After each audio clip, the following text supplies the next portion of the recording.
رحمن ساعدني يا رحمن اشرح صدري قرآن املأ قلبي قرآن واسق حياتي قرآن۔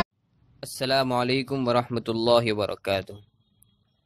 سامعین، آج ایک بہت ہی اہم مضمون لے کر آپ کی خدمت میں حاضر ہوا ہوں۔ یہ ایسا مضمون ہے جو شاید ہمارے ایمان کو جھنجھوڑ کر رکھ دیں۔ یہ مضمون بلکہ یہ خط ہے جو ایک یہودی نوجوان نے مسلمانوں کے نام لکھا ہے۔ اس کا اردو ترجمہ آپ کی خدمت میں پیش کر رہا ہوں، سماعت فرمائیں۔ میں یہودی ہوں اور فخر کرتا ہوں کہ آج دنیا میں ہماری حکومت ہے۔ تم نے دیکھا کہ ہم نے تمہارے ساتھ کیا کیا۔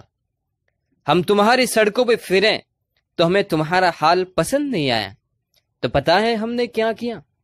بہت آسانی سے تمہاری لڑکیوں کے سروں سے حجاب اتروا دیا، دوسرے طریقوں سے قرآن بھی بھلوا دیا۔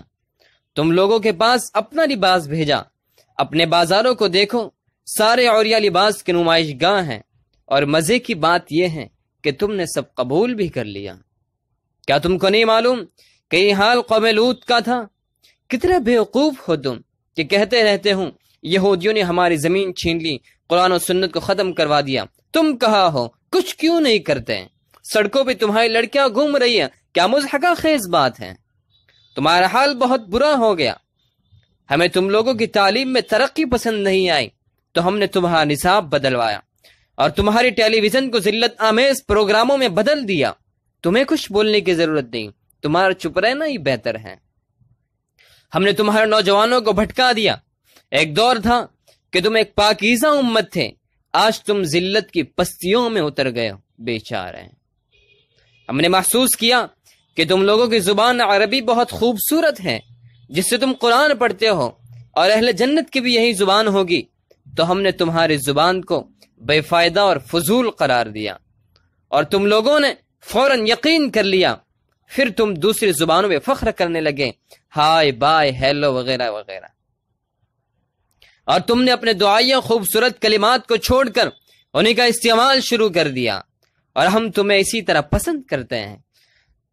اور ہمیں یہ بھی پسند نہیں آیا کہ تم لوگوں کو متحد دیکھیں، تو ہم نے تمہاری مسجدوں کو اڑا دیا اور الزام بھی تم پہ ہی لگایا۔